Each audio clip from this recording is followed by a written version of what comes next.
My name is Bob Roncker, and I've been a long-time associate with the sport of running in a variety of capacities. Great.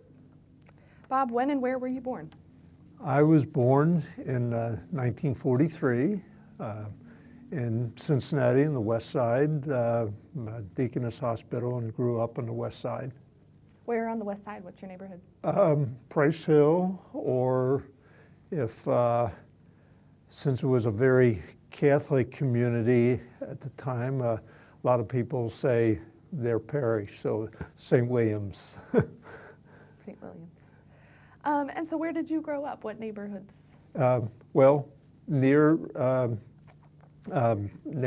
St. William Church on Christ Lane, between 8th Street and Glenway, and actually lived there through high school and college, and did not move out till my early 20s.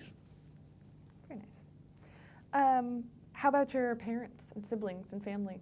Well, do you have siblings? Okay, I have one sister, deceased, who was 4 years younger than me, and my parents, I'm a junior, Robert, and my mom, Helen, and Dad was a long-time a policeman with the Cincinnati Police Force for 30 years, and Mom was a homemaker. She stayed at home. Nice. Did you like growing up on the west side? I did. I think after I moved away from home, some of my views started changing from my parents. But yes, I mean, I look back, it was a very enjoyable time. And a few days ago, I was at a funeral, and and there was a friend of mine we grew up on the same street, and we were reminiscing about different times back in the day. And yes, I have to say it was a very enjoyable time. Good. Where did you go to middle school and high school? I know you just told me St. Williams, but Yeah. Tell me again where you went to middle and high school. Okay, well, actually kindergarten, Carson, and then elementary school at St. Williams, and then I attended Elder High School for 4 years. In all cases, I was close enough that I could walk to school. Nice. And how did you get interested in running or in sports? I know you started running cross country for basketball in high school. Is that correct? That's correct. Well, we had a lot of kids. You have to keep in mind, this was after we were part of that boom, of a baby boom, parents coming back, fathers coming back from the war and eager to start families. So we had a lot of kids in the neighborhood. So we were always playing sports, going from football to basketball to baseball, just seasonal.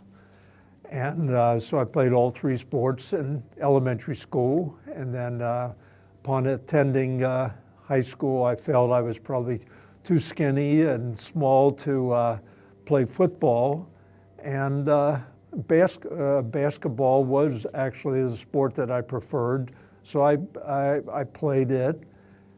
My sophomore year, the basketball coach, Ray Derringer, started up or reinstituted cross country at the school.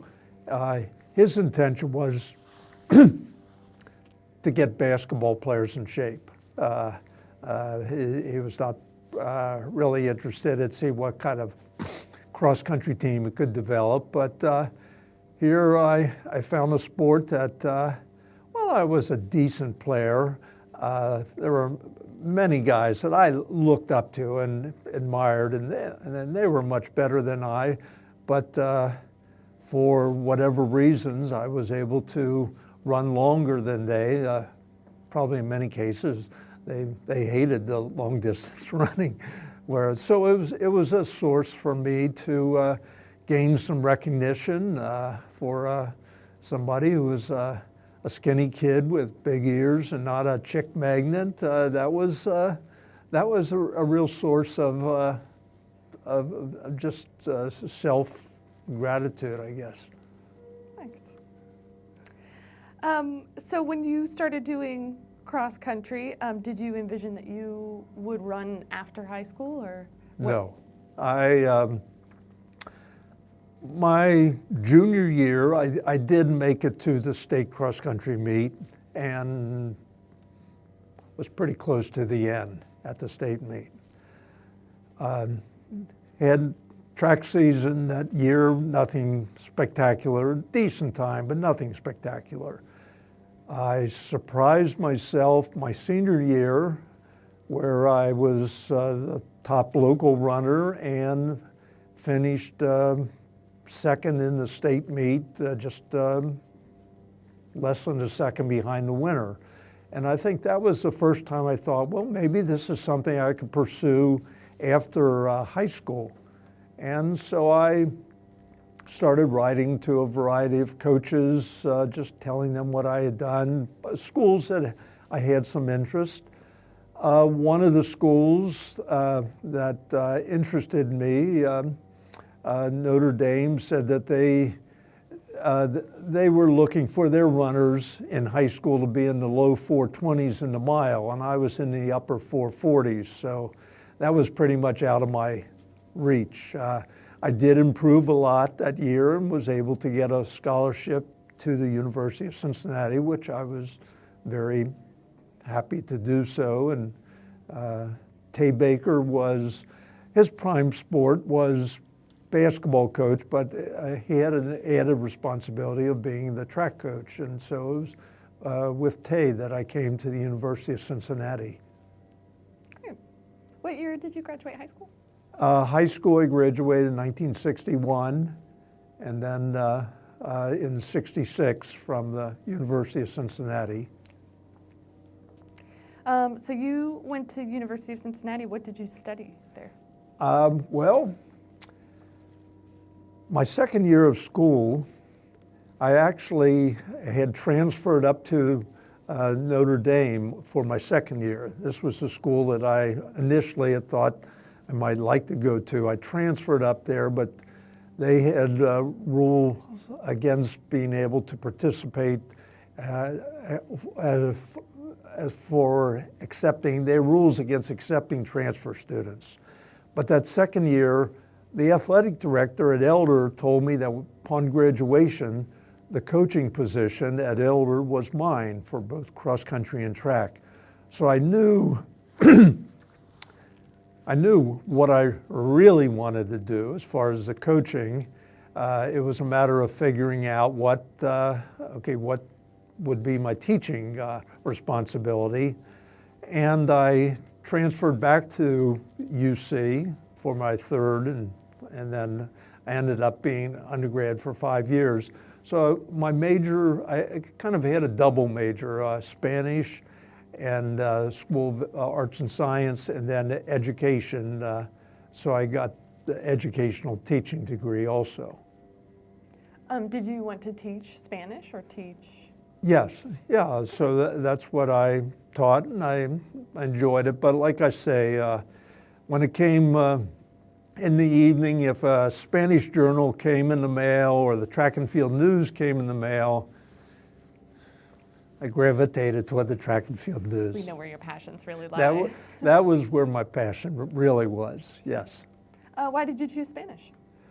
Well, it's kind of default. Psychology and sociology were two subjects that really appealed to me, but they were not high school subjects, at least at Elder.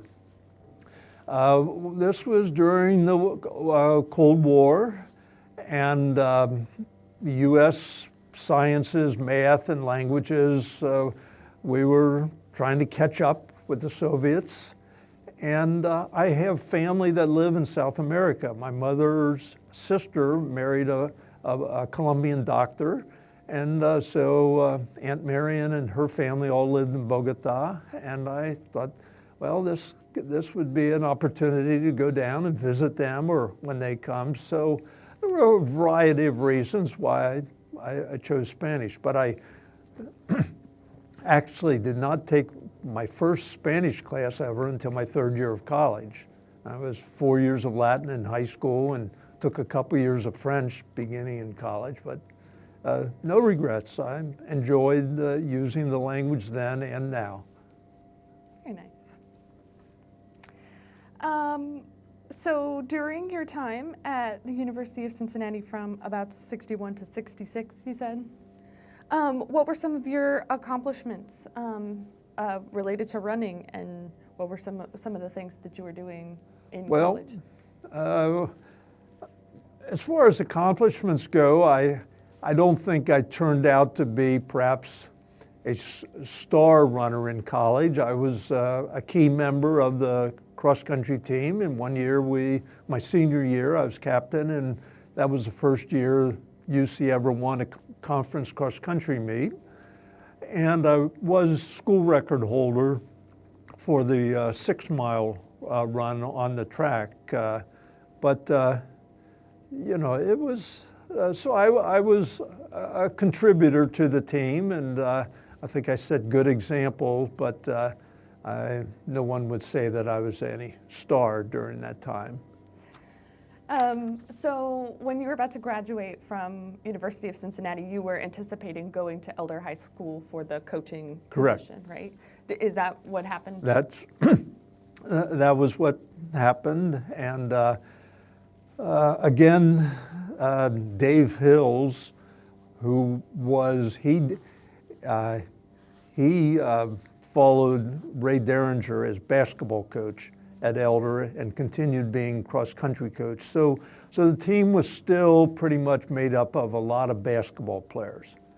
And it kind of changed when I became coach. We certainly didn't run off the basketball players, but I wanted everyone to look at running as, okay, we're just not out there to get in shape for basketball. And so I coached cross-country for 3 years, and I feel good about our successes. The first year we were 20th in the state meet, and then 7th and 2nd those 3 years. And after the track season that year, I stepped down as planned because I wanted to go back to UC and attain a graduate degree in counseling, which is what I did then. Did you enjoy coaching? Did you enjoy teaching? Oh, very much so. I mean, I was not married at the time, so this was my passion, and I was involved in it wholeheartedly. Yes, I look back. I mean,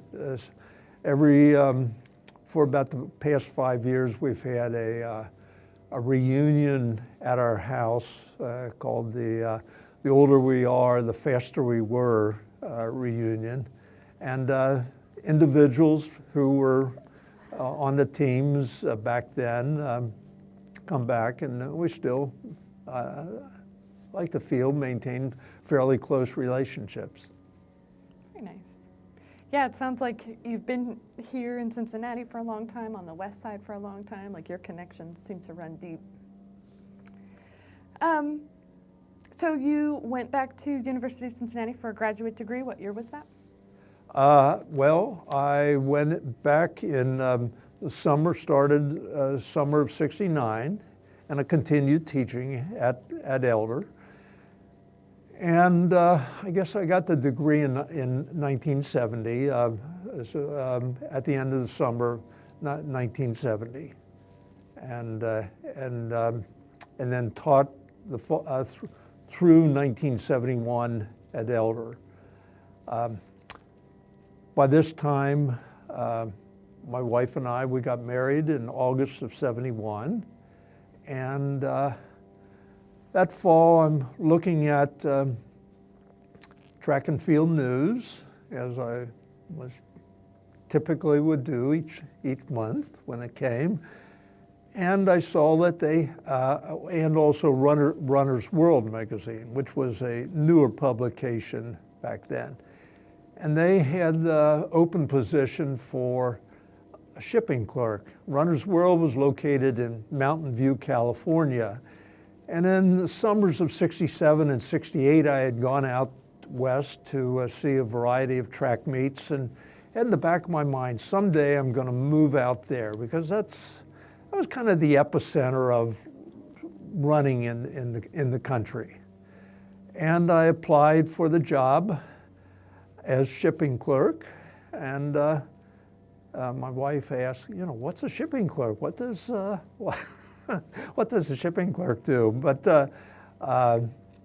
got the job. It was Runner's World at the time was very small. It had a circulation maybe of about 10,000, 4 full-time staff members, and I felt, okay, as perhaps the magazine grows, I would grow with it. But so anyway, we moved out there in January of 1972. And we were out in California for 18 months. And it was out there, turns out the tenure with the magazine was not that long. That just with the owner, we just didn't hit it off, I'll put it that way. And so we knew that this wasn't going to last, and continued. Coached the Palo Alto Track Club and taught at a preschool. Our graduates went on to kindergarten, and Mary Ann got a part-time job. So here we were. It was like an extended honeymoon for us, frankly, moving out there, and we had a good time. Our son Neil was born in Redwood City, and Neil has. We discovered after about 9 or so weeks that. He had some developmental issues. And but it was out there that I first thought of the idea that maybe opening up a running store. I mean, Cincinnati, our main race at the time was the Thanksgiving Day race. I mean, this year, I believe, was the 116th running of it.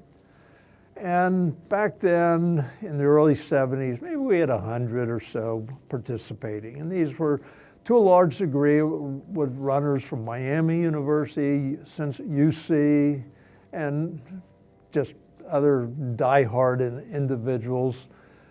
So, moving out to California, it was like nirvana from the running point of view. I mean, each weekend, we had 200-300 people in road races. There were these old geezers, 40 years old and over, still running. Women were running. I mean, that was much different than around here. But even then, this was before the real running boom started. But that's when I first started thinking maybe a running store would be of interest, something to do. I just want to back up just a little bit and ask you, how did you meet your wife? While I was in graduate school, in one of the classes, a fellow classmate, Yasna Hood, she was taking classes, and we became pretty good friends. And Yasna was married at the time, and her husband, who'd graduated from Xavier and was in the ROTC program, he was over in Germany. And Yasna's parents, both who had fled Croatia during World War II, and her father, who was a certainly very intelligent person with a couple of PhDs, said, Yasna, you will get your degrees. So while her husband went to Germany, she was finishing up her undergraduate degree. Well, Mary Ann and Yasna, from about the 5th grade on, they were the best of friends.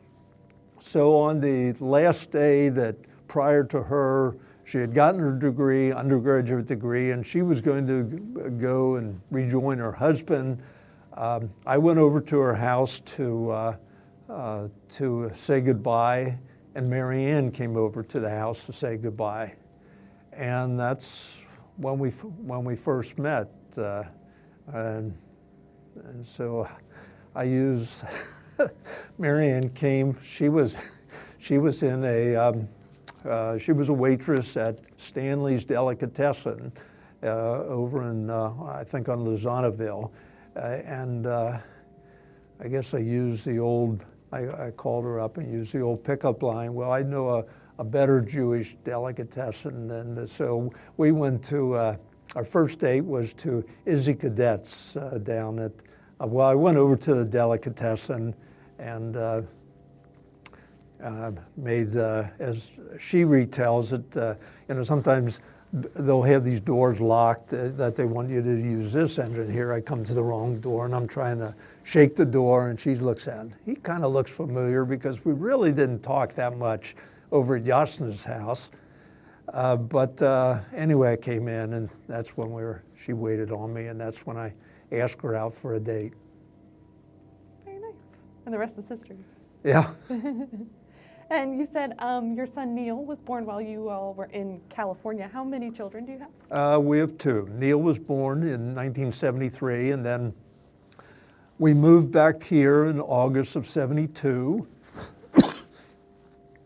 I was very fortunate to get a teaching position at Walnut Hills High School. I mean, we got back August 28th, 1972, and I started looking for jobs. And there was an opening, they needed a couple of classes for a Spanish teacher, and also they were starting up a counseling type course. And I was kind of that odd peg that fit in. So I started teaching and coaching at Walnut Hills High School then in that fall of 1973. And then our daughter, Jessica, was born in 1975. Very nice. Were you sad to leave California, or were you looking forward to coming back? It was, I think we were looking to come back. I mean, we enjoyed our time out there. Neil, at this point, having the seizures, he was the first grandchild for my parents, and I know that they missed seeing their grandson. And since the magazine did not work out, and we thought, this was kind of a dead end, being out there. So after sending out many resumes and not getting any responses to it for teaching positions in college, teaching and coaching positions, we decided to come back to Cincinnati. And it was with no regrets. I mean, it was like an extended honeymoon, as I said earlier. We enjoyed our time out in California, and certainly no regrets moving back here to Cincinnati. Good. You said, what year did you start at Walnut Hills High School? 1972? I started in fall of 73. I remained there initially teaching Spanish and a couple of these counseling courses. And then I got into a full-time counseling course. I started up the last couple years called Careers. And it was a course for credit. Students would take it. It was a quarter course, and we would explore potential careers for them. And I really enjoyed it. I mean, back in the 70s, you didn't have the opportunity really to speak Spanish in Cincinnati like one would now. I mean, a lot of students, they're taking Spanish because for college requirement, 2 years of foreign language, and Spanish was perceived maybe by a lot of students as the easiest course to take.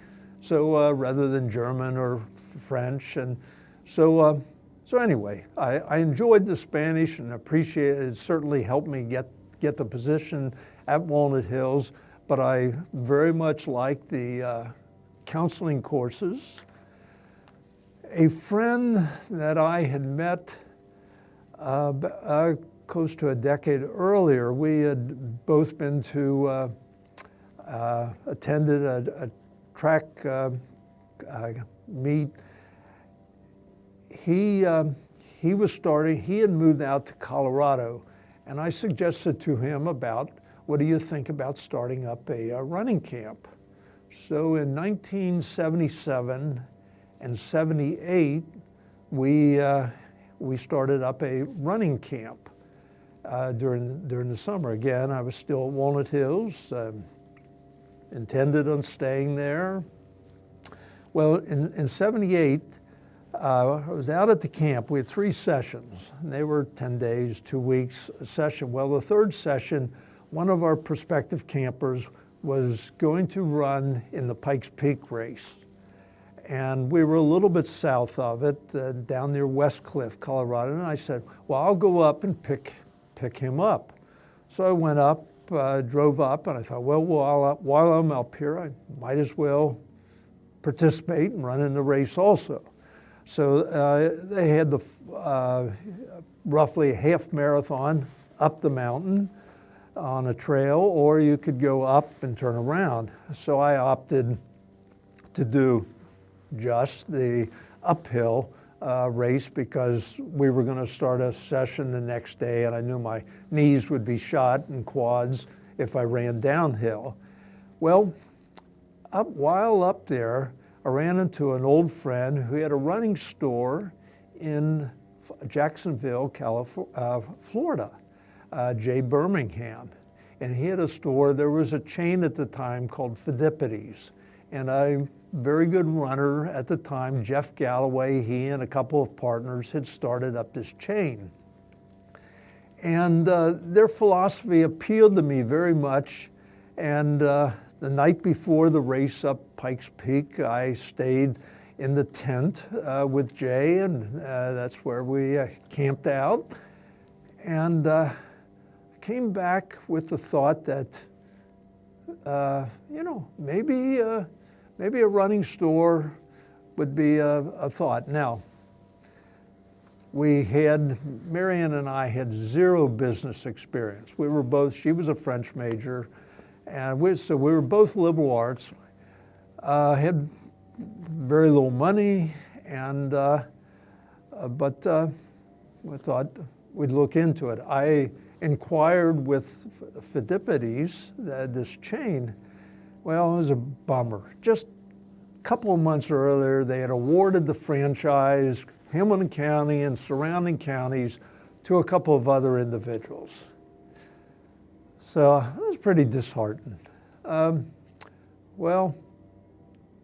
This was probably then, maybe early 1979, January, or maybe late 78. An individual contacted me, and he was one of the individuals who was awarded the franchise. Well, I guess the home office in Atlanta had told them about my interest, and they asked me if I wanted to join them.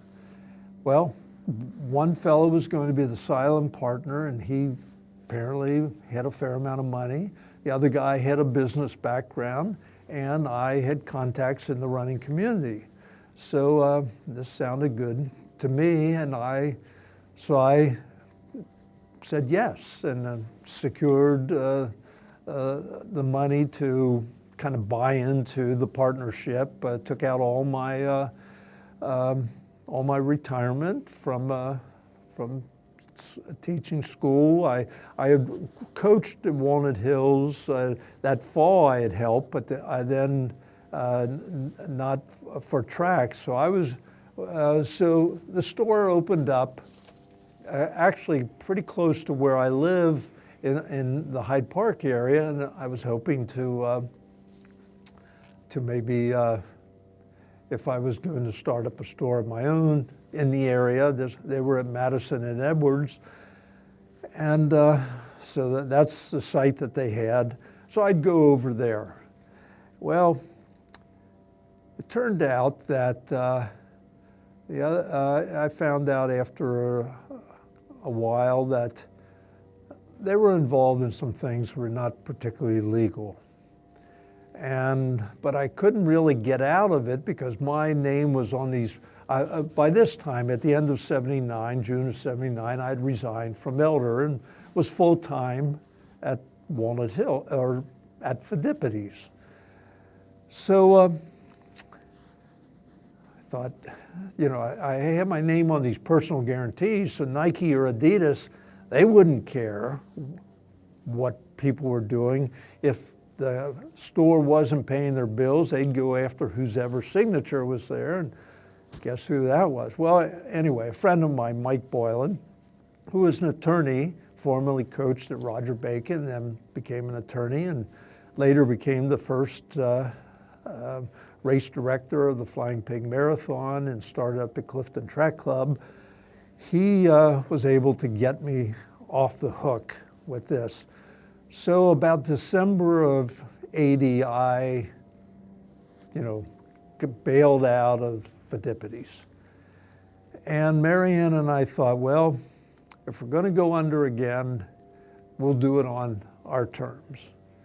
So had already gotten whatever, a loan from my mother. My dad had passed away by this time.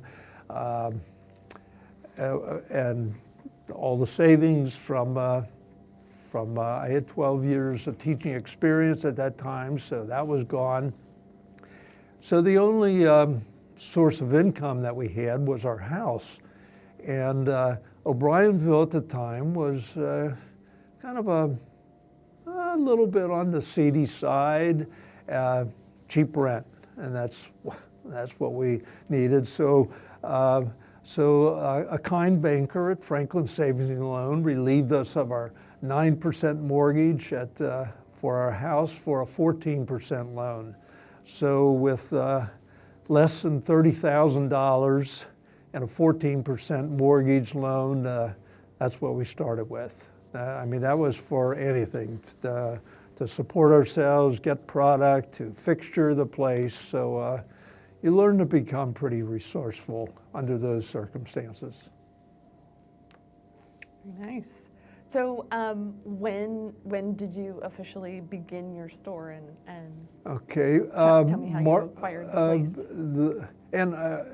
It was called Bob Roncker's Running Spot. It wasn't really for a matter of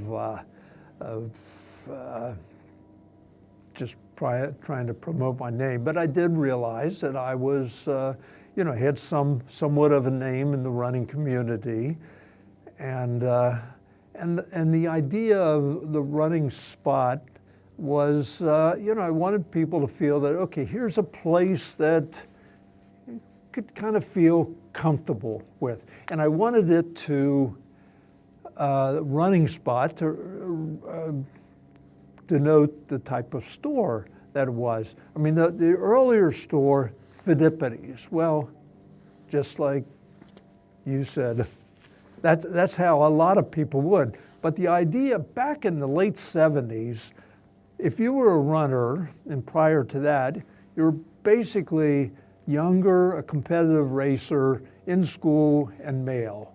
That comprised most runners. So Phidippides was this messenger who, an Athenian messenger who ran from the plains of Sparta to announce their victory and then keeled over after running the marathon distance. So anyway, I wanted it to be, at least for people to know what type of store it was. So we opened up in March of 1981 in O'Brienville, and one of the things that I used to mention in the career class back at Walnut Hills to the students was, look at, what are your interests and what's available and what are your strengths. And if you can go into something that you really enjoy, it's not like you're going to go to work. And I was fortunate to be able to go into an area that was and continues to be very much a passion of mine. Yeah, I love that when you can pursue your passions professionally. So when you opened Running Spot, was it well received? Do you feel like people found out about it quickly? Was it everything that you hoped to start? Well, everything that I hoped. The next business plan Marianne and I write will be our first one. So we did not, I mean, again, we were liberal arts. Mary Ann for a while took a business course to try to do some of the accounting with this, but wasn't well received. I mean, people were coming. I don't know that we beat down the doors. I mean, my goal was that when somebody was interested in getting shoes, running shoes, that our name would come across. I mean, at the time you had a store called Sporting Foot and Thing. There was an Athlete's Feet chain. You had Brenda Moore's. So we wanted to be part of the mix. And we were able to, it's not like we were just getting wealthy or anything like that. We were able to pay the bills, but it was slow.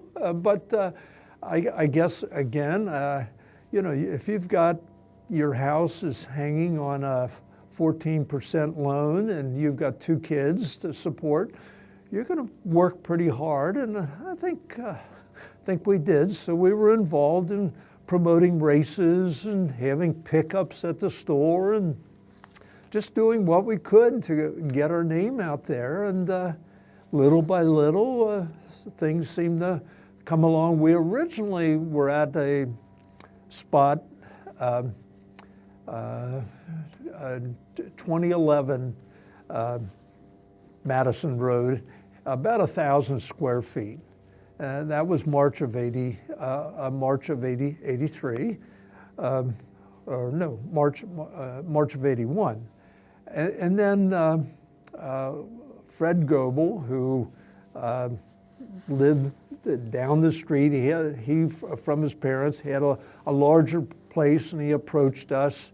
And so in August, March of 83, a couple of years later, we moved down to the place that we eventually stayed there, for over 30 years, 1993.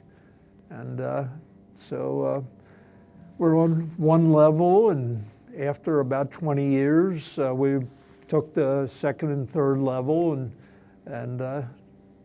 then we eventually grew to 4 stores, but that just happened. It was not part of some grand design. I mean, I wanted to be able to do something that I'd make a living doing something that I enjoyed. And I mean, sometimes people would come in, well, when are you ready for your next store? Next store? What do you mean? I like coming in, talking, fitting people for a good pair of shoes, helping them with their training program, that sort of thing.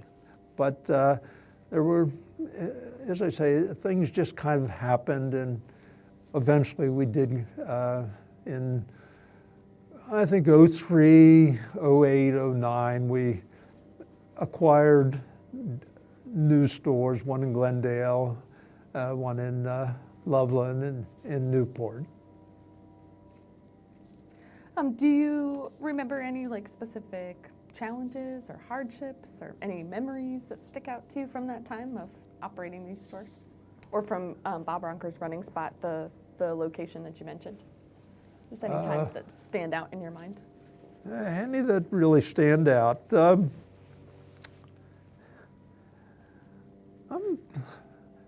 Nothing. I guess nothing's really coming out. Again, I know that we're periodically taking loans out from the bank. So again, you're just trying to do the right thing with people and serve them. I mean, my hope was when a person would leave that they would say, hey, I got more than what I had anticipated, whether it was price or service or ambience or information, whatever. But I mean, as far as standing out, I look back, it was a team effort. I mean, we, gradually we acquired, had more and more employees, and we just had I think, a wonderful group of people that, worked with us. And if they weren't, when somebody would come in, I obviously was not going to come in contact with everybody, so they were the face of the running spot. And, I look back that we just really enjoyed the folks that we had working with us. I did some research too, and looked up some newspaper articles about Running Spot, and just it seemed like a community center of sorts. I think that's I think we kind of whether purposely or not, it kind of strove for that. One thing that struck me early on. Don't remember the exact circumstances. It may have been one of our. On Saturday mornings, people, they knew that, okay, you come at 8 o'clock, whatever time it was, and we go out for a run. Anyway, we came back, and I remember I was talking with, I think a woman who had maybe been with the group, and she, down there, she gets on the floor, and that part, I think, was carpeted. Things were not fancy. I remember a customer once asking, oh, is your air conditioning broken? No, we just did not have air conditioning. Or I used to hang our black running tights in this one area because that was just a dark area of the store, so the colors didn't make much difference. But she was down on the ground. We were talking down on the ground doing some stretching, and then all of a sudden she kind of stood up and said, oh, I'm sorry. She said, but I just felt just comfortable just being able to do that. If she was at Shillito's, would she have, Macy's, would she have gotten down on the carpet and started doing stretching? And I thought, yeah, we want people to feel comfortable with that. And eventually, we, from more informal training groups, became more and more formalized. So we had a number of people then that we helped train for the Flying Pig Marathon or the Thanksgiving Day Race or the Heart Beating Marathon. Yeah. Very nice. And then through these connections, this is kind of the origins of the Flying Pig Marathon. Can you talk about that? Well, okay. Well, I don't remember the exact time, but I think the first Flying Pig was in '99. So there was a board and communications beforehand. Bob Coughlin, who I think should get the credit for being the person probably most instrumental for the Flying Pig to be started. And Karen Cosgrove had been a long-time employee of the store, and Karen was working with Bob. She was a coach for the Team in Training Leukemia Association, and I think Bob had joined one of those training groups, and so anyway, I know they had come and would talk about it. So I guess whenever a board was being formulated at this time, I was asked to join along with a number of others. So I remained on the Flying Pig board for about 15 years, actually, until the point that when I retired in 2015. And that was, it was certainly not with any dissatisfaction with being on the board, but I just thought, okay, if I'm going to retire, I just thought I'd step away from most everything, because I had heard people say, gee, when I retired, I've been involved and so busy with things, I don't know when I would have had time to work. And I thought, I didn't want to be in that situation. Okay, I'll retire from the running spot and then start getting involved in whatever. But, again, I cherish the time that I was involved with the Flying Pig Marathon Board, and still have been involved in some capacities. So, it's a wonderful group, and they do certainly it's a wonderful activity for the community. Through Running Spot, did you make any other notable connections? Did you meet other people that you're still working with or still connected with, or that led you to anywhere else? Well, I think a number of the, whether it's the Running Spot or the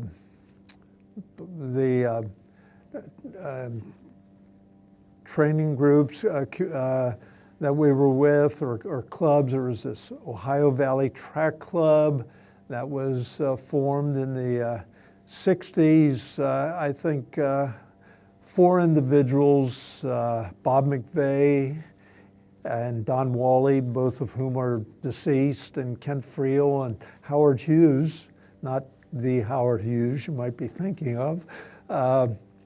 I regard these 4 individuals as being some of the mainstays in the 50s and 60s of the local running community.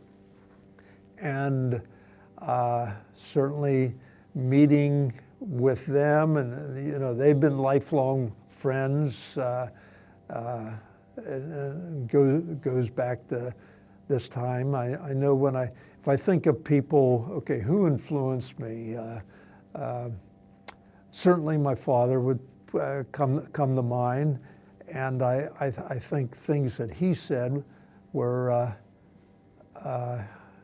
just be kind to other individuals. Dad was with the Cincinnati Police Force for 30 years, and when he retired, he was captain, headed the police academy here.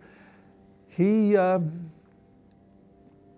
chose not to even take the test for colonel promotion, I guess in most people's mind, because he enjoyed what he was doing. And I think that was one thing I learned, enough. Learn, when is enough. So, we had no dreams or aspirations of building a running store empire or anything like that.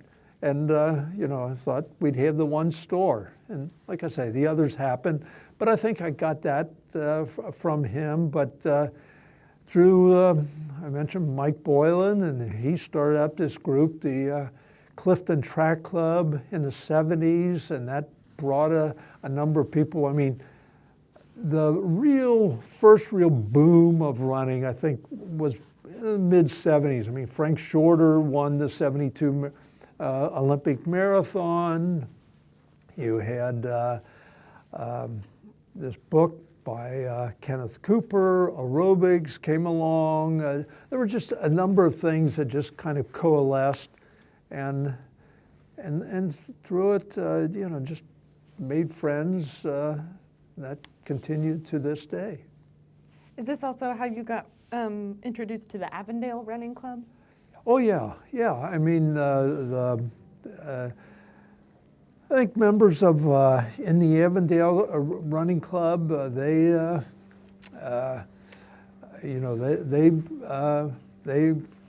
kind of formed, and of course Henry and Elizabeth Brown, 2 of the main originators with the club. A lot of people, would come into the store as customers, but certainly never looked. A lot of these people just became more in mind as friends, not customers. And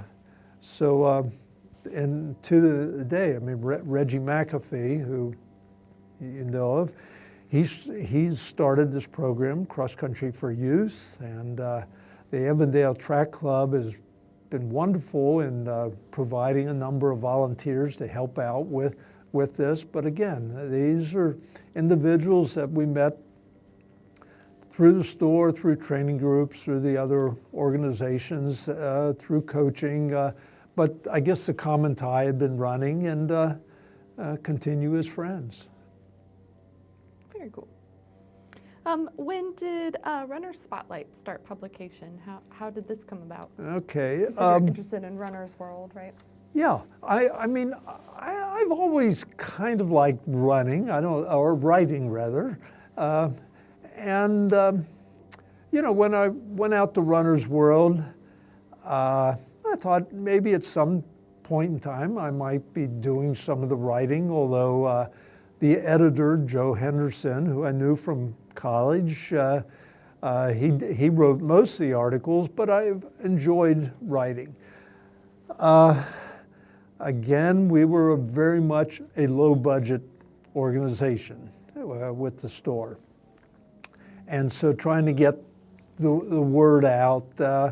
So promotion of different races, I would, you know, we had flyers. And so the publication of Runner's Spotlight, I mean, I guess one could go and take out ads on radio or television or other things, but these, at least for the budget that we had at the time, this was pretty expensive. And maybe sending out flyers or sending out the newspaper. So we started the Runner Spotlight. We'd have some tips in it, have race flyer ads.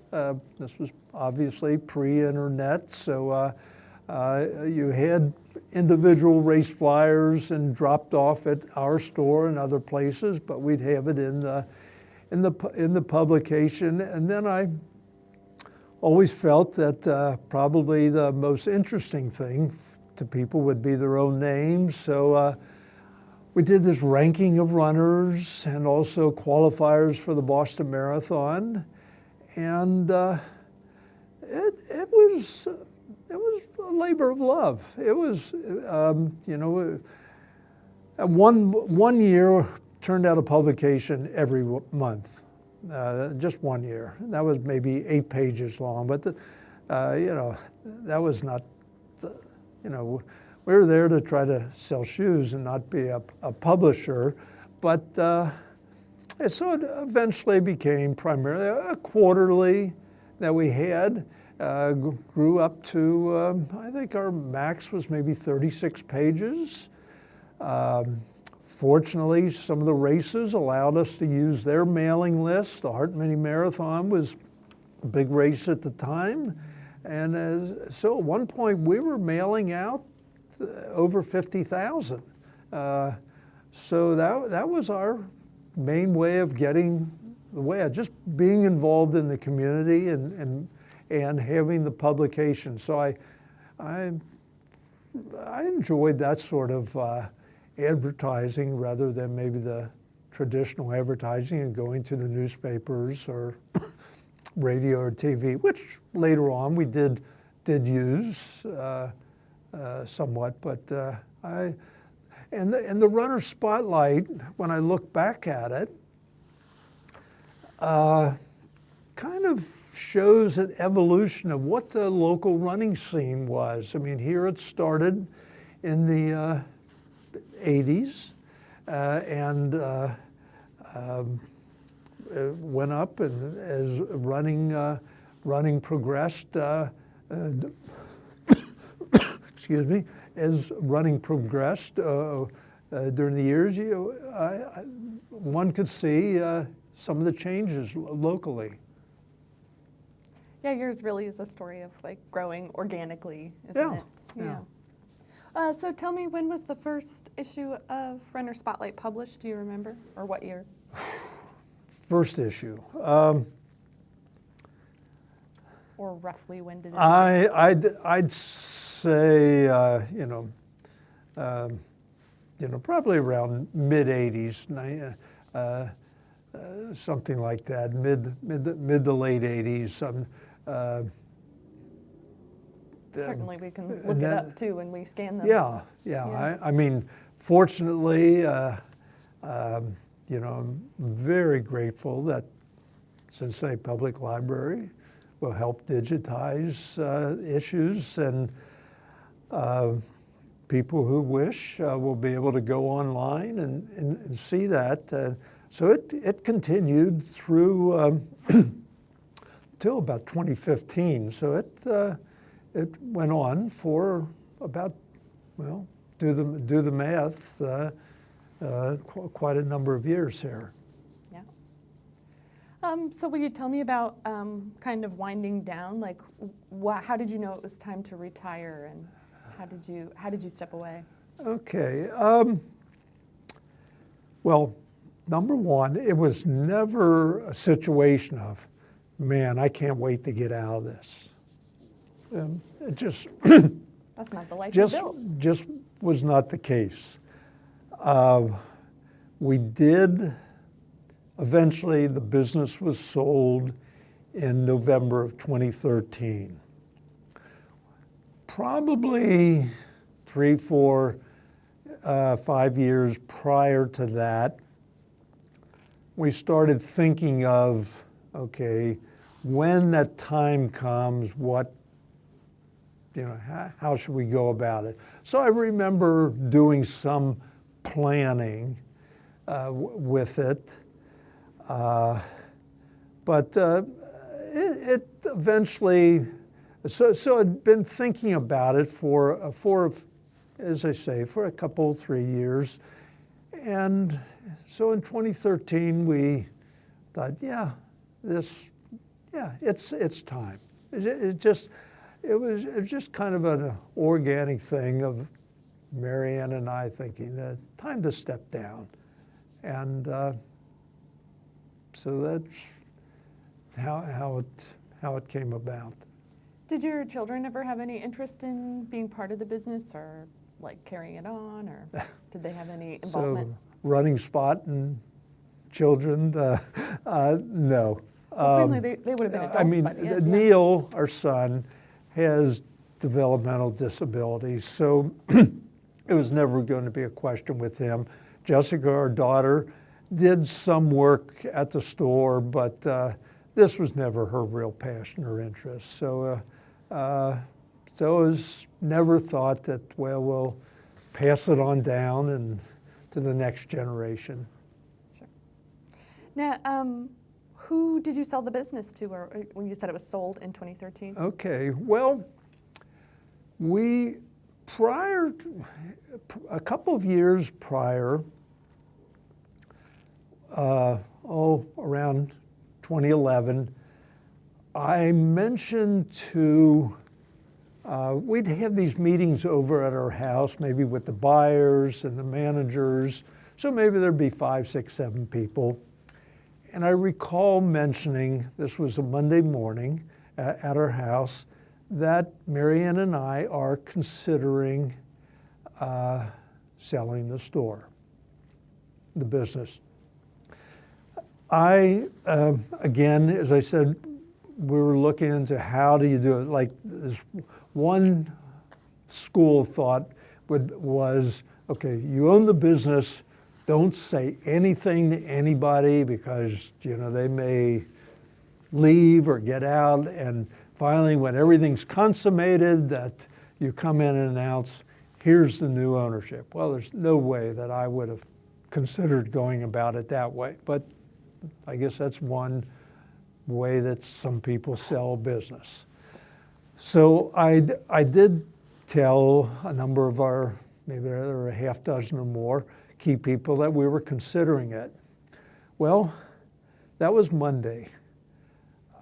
Tuesday night, I get a phone call from a customer saying he heard that we were potentially for sale, and was like to inquire in it. I thought, ooh, how'd this go about? So we did hear. We did hear from,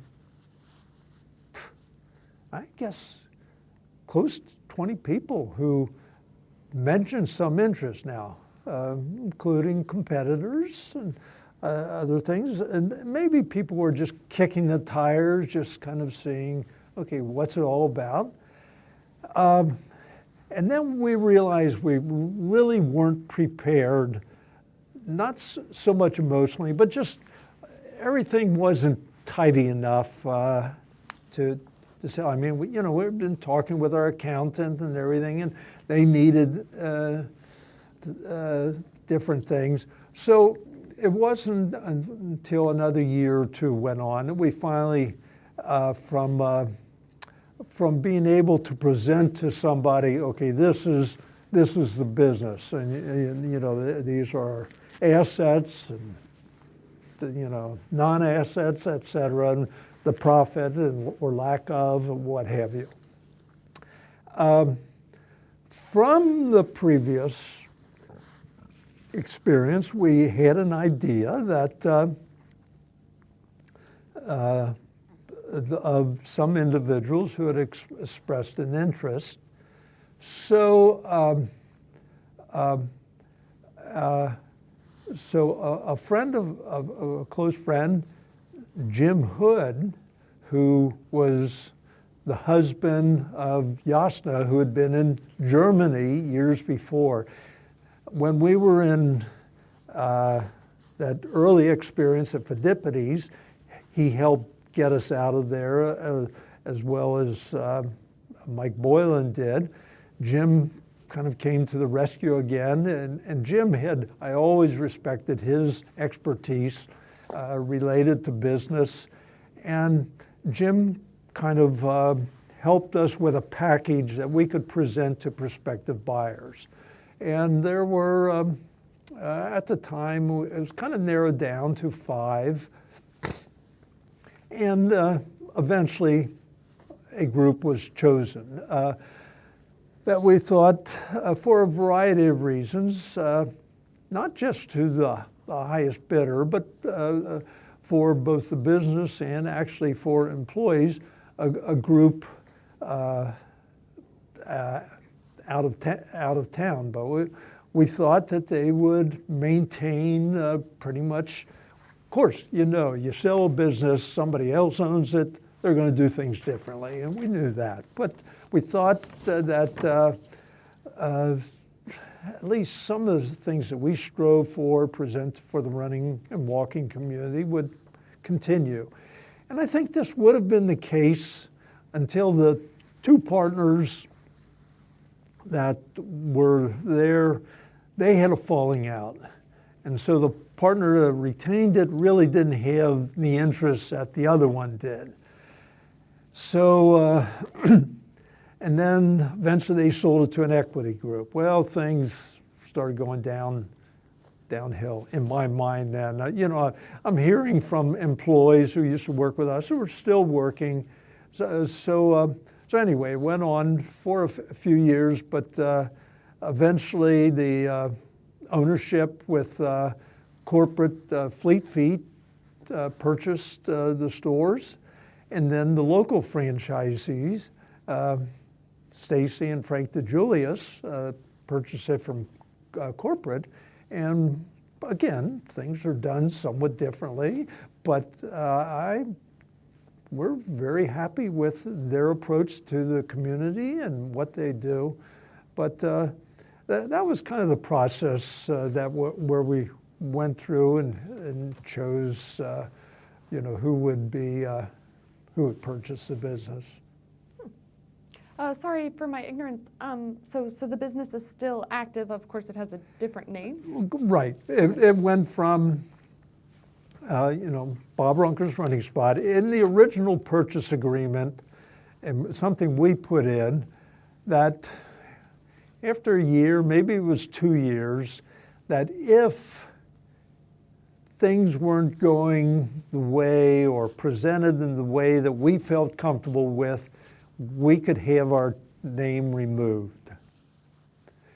And this is kind of what happened. Not that I felt it initially, things just went downhill, but when the original ownership group kind of split up and the part of the retained ownership. They did not have the same interests. There just wasn't the involvement in the community as there had been. So we exercised that right to have our name removed from it. So it became Jackrabbit for a while. Again, this had nothing to do with staff at the stores. I mean, I think if people came in, they'd feel they would be getting a lot of the same attention, either from retainees, from the staff that we had or others, but it's just the involvement with the community. And again, just things that we did or would hope to do just weren't being done. So that's where the name changed. And then eventually, as I said, Fleet Feet Corporate purchased Jackrabbit from this equity group. And of course, they changed it to Fleet Feet, and then the local franchisees purchased it from corporate. So you retired from the store in 2015, you said, and then you said you also retired from the Flying Pig Marathon board from this time too. You said you were on that board for 15 years? Something like that, but yeah, for I think 15 or more years, right. Yeah, sorry to switch gears a little bit, but in your involvement in that, did you, of course, run the marathon? Did you have any memories that stand out about being on that board? Well, no, I wouldn't say I ran the marathon, but being on the board at the time, when there were matters that come up, we would be consulted or give some advice, but the directors for many years, Ira Simpson Bush, now Doug Oberding, and other people, they certainly had much more influence about it than I. Bob Coughlin, again, who was the instigator, originator of it. Bob has been very key to the event still, just from an operational point of view, financial point of view. I mean, but I, along with others, gave input, but I'm not going to, I suspect it would have done quite well without me too. That's modest. Is there anything else you want to talk about from that time, about kind of stepping away from those commitments, about retirement, about the ends of those kind of major, like kind of your life's work, sort of, that store and your running contributions? Well, anything else that stands out? I look back. I mean, I realize I'm on the downslope of my years now.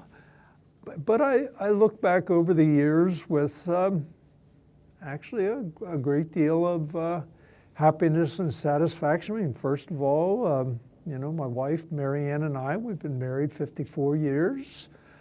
And certainly that's been a great joy and satisfaction in life. Again, kind of going back to some of that advice I used to give in the careers class at Walnut Hills, try to get involved in something that you have a passion with. I'm very lucky with it. I mean, when I was in school, there was no such thing as a running store, a running specialty shop, and that's kind of came along, and from the late 70s on, just kind of followed along the boom. I mean, fledgling companies like this little company called Nike and others, just kind of seeing them and come along.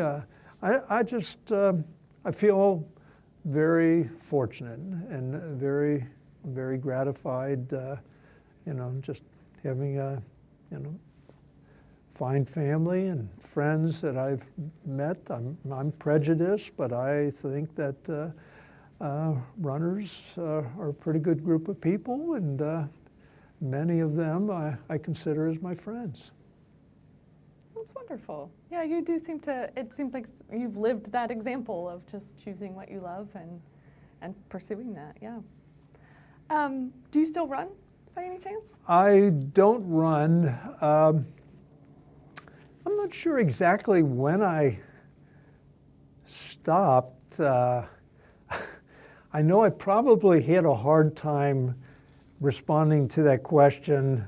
Well, I don't run as much. My wife would be shaking her head. No, you're not running now. But I'm saying, but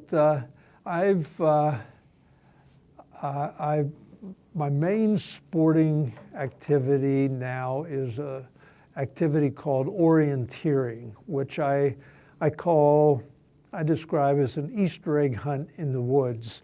That you get a topographical map and a compass, and your objective is to go from point to point to point in order. And the nice thing about it is I've been doing this now for about maybe 8 years, and it can be competitive. There's age groups and everything, and I remember the first number of years it was competitive, so I'm running from point to point when I can. Of course, it's winter sport and you're sometimes crashing through the underbrush, so you pick your places where you run or you climb or what have you, but it's primarily walking now.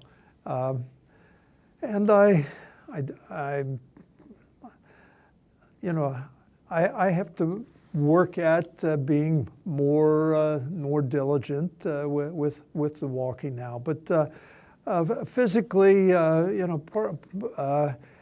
people will say, well, your knees and everything. Well, I've got all the original parts still and everything. My wife, who's done relatively little running, has had both knees replaced. In fact, there's evidence that if you're active, that you're going to maintain your parts better. But anyway, it's more walking and orienteering as activies now. That's really interesting. I've never heard of that as a hobby. That's fascinating. We've got a local OSIN.org, Orienteering Cincinnati. It's really, I think, a wonderful organization. We've got a very good chapter. They put on top events. I know last year had the Nationals held up by Houston Woods near Oxford, and it's a very good group. And I thought, being a youngster in the age group of 80 to 85, I would get in the national event and see what I could do. And I was happy to say I finished 6th in the nation. I won't say how many were in my age group. There were some pretty good people that came in, so I think I was 6 out of 6. But anyway, it's something one can continue for, till whenever you want. Mm-hmm. I did mention earlier these 4 individuals. When I think of people who really influenced me in my lifetime, certainly my father. I respected very much my high school coach, Ray Derringer, who helped get me into the sport.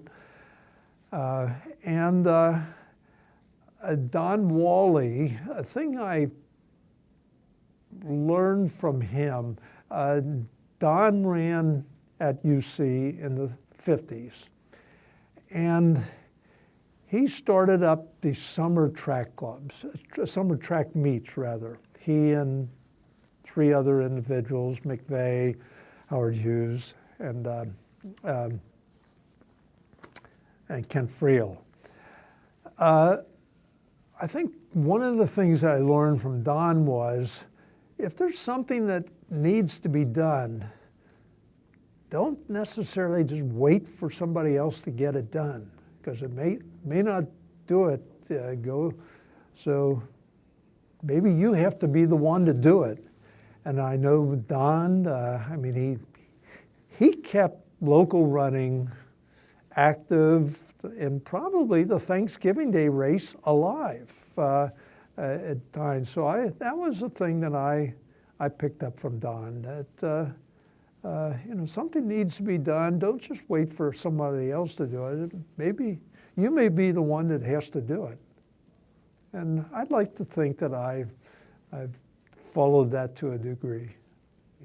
I do appreciate very much the library being involved in this endeavor.